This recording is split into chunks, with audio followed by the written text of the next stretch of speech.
Sandhan. All Gujarat Integrated Classroom. સેટેલાઇટના માધ્યમથી જોડતી કડી એટલે સંધાન. Hello friends, myself Principal Dr. Bhaskar A. Shukla from YS Arts and KS Shah Commerce College, Devgarh Baria. A little brief about me. I have published 17 books in English on various topics. My topics are psychoanalysis, modernism, postmodernism, structuralism, and feminism. My one book is here. It is on South Asian women writers. In this book, I have given brief about South Asian women writers and especially on feminism. Then one more book I have published on modernism and postmodernism. It is on a very important aspect of modernism and how modernism and postmodernism affected literary era of 20th century. Then one more book on post-colonial literature. This book is also very famous for its genre in the critical aspect. So a little brief about me. Now let us come to our topic, Milton as a poet. As we know that after Shakespeare, Milton is the greatest poet, the writer, the dramatist, and whatever the literary forms he has achieved, he has a tremendous impact on English literature. In the popularity section, after Shakespeare, we can count Milton as the greatest poet of English literature. So, to begin with Milton's career, let us have a brief about Milton's childhood, Milton's college days, Milton's university days, and Milton's political activity, church activity, and after that he wrote his poems. So Milton born in 1608 in Britain, England, and during his school days Milton was very much interested in poetry. At the age of 20 years, he has started writing small poems.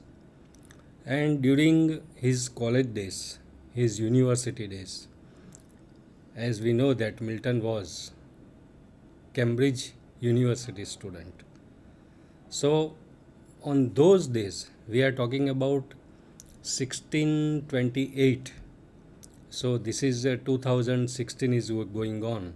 So around 400 years back, Cambridge and Oxford universities, they have a lot of influence in the field of education. So Milton was Cambridge University student in Britain, and he was influenced by Greek writers, Greek poets, and especially his hero was Virgil as a Greek writer, as a Greek poet. So he started writing small poems, and from there he started his career as a writer. During Cambridge days in the Cambridge University, he met one classmate, his friend, Edward King. Edward King is a very sensuous guy, very good friend of Milton. They were classmates in the university days. And what happened that Edward King was at the age of 25 years. He was sailing somewhere.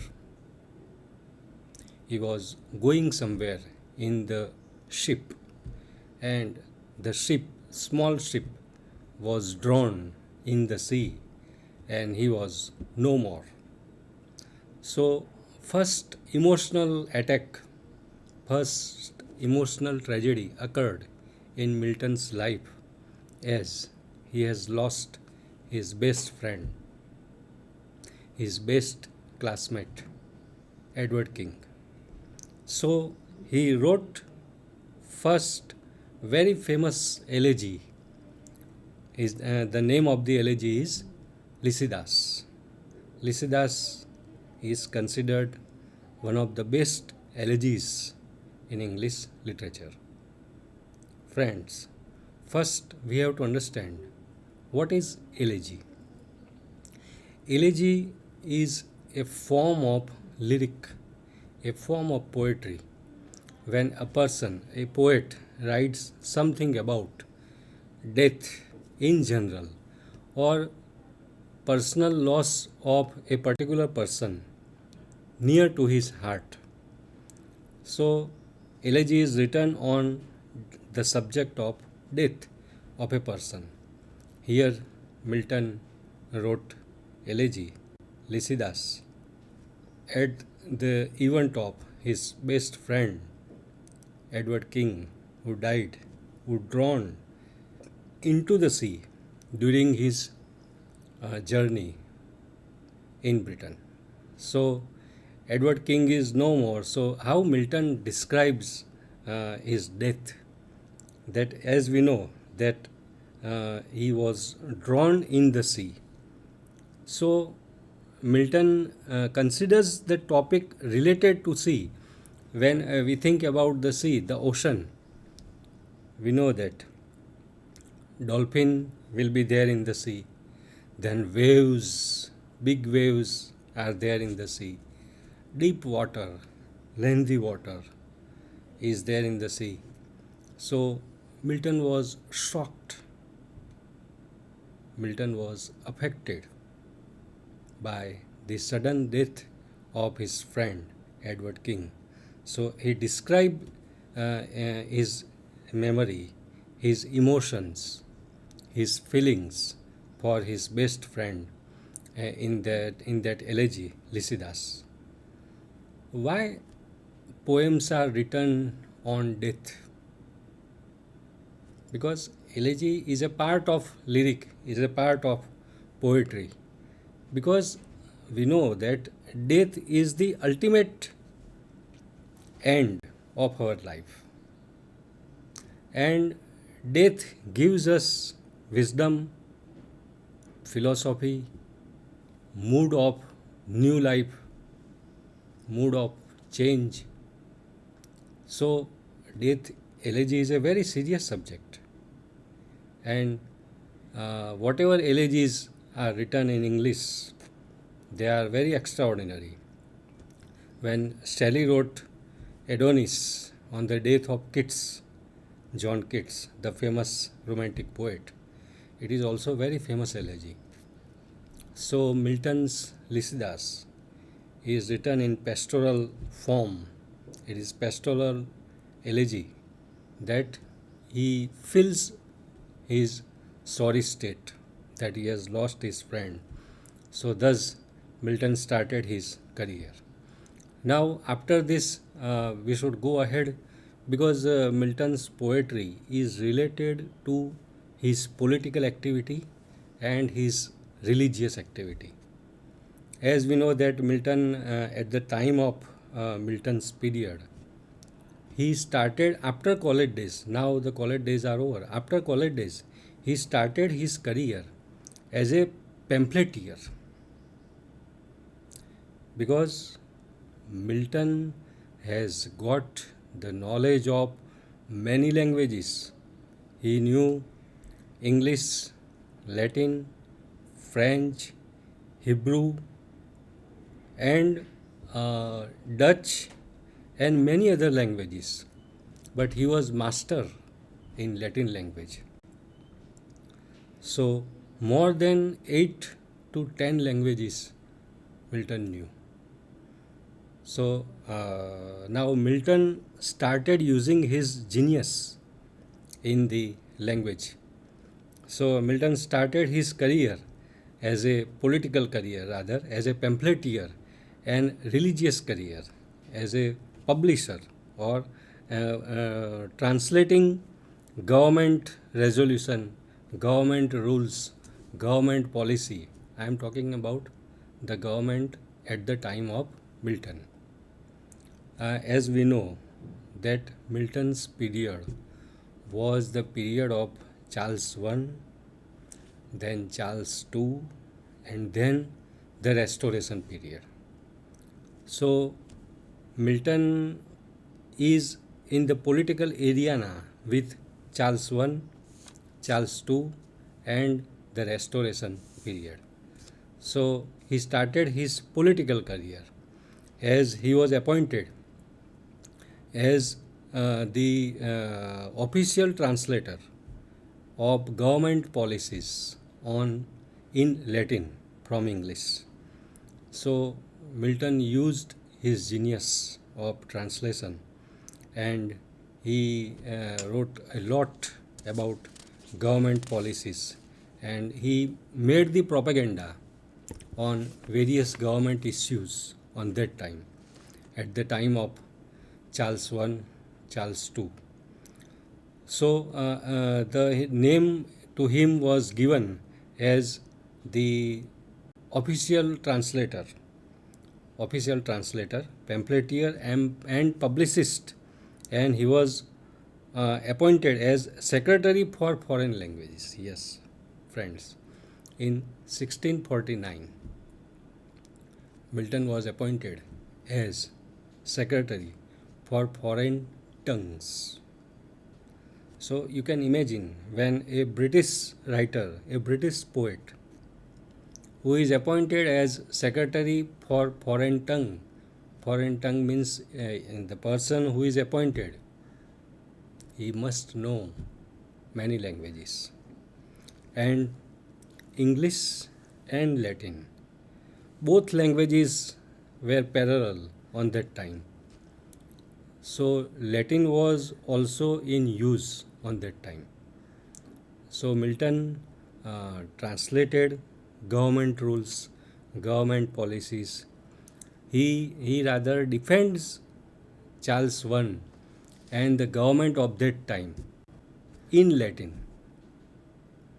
Whatever the rules or whatever the policies on church, on various government issues were published, they were translated by Milton into Latin. So Milton started his career as a public officer as a secretary for foreign language, foreign tongue, and in that way he became a politician, political writer.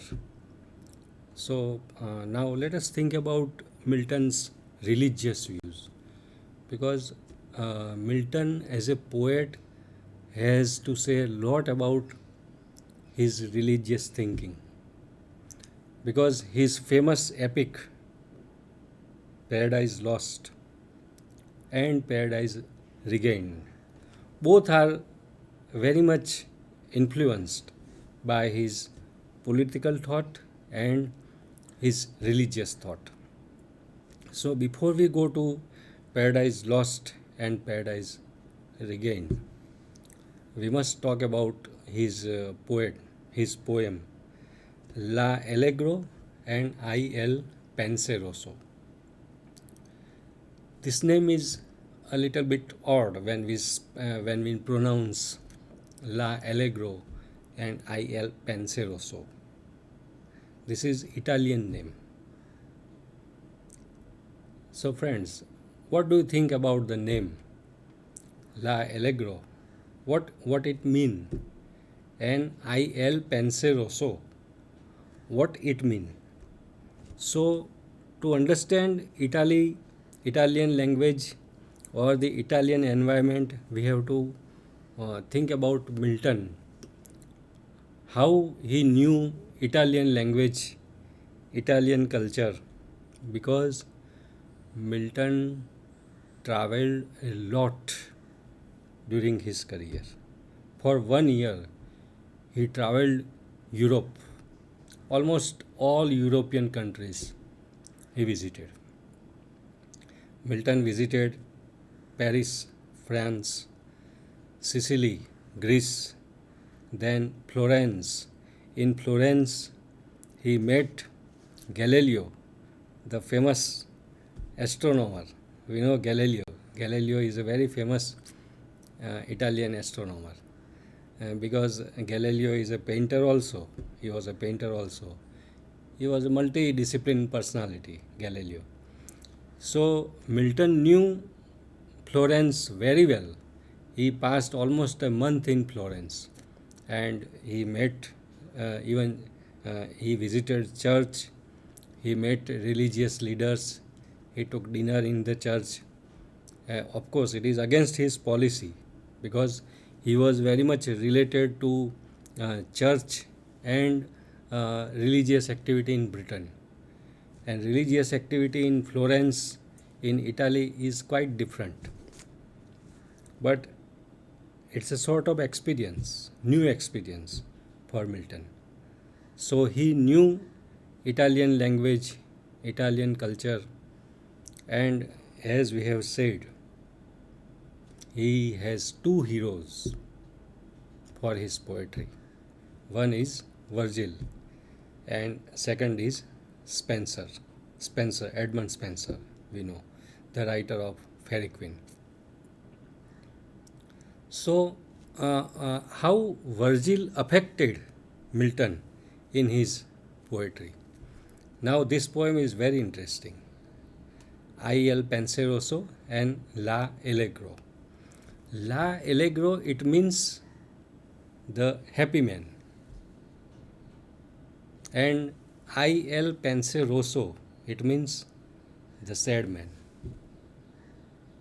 The happy man and the sad man. The man with joy, and here the man with melancholy. Melancholy is a very nice word.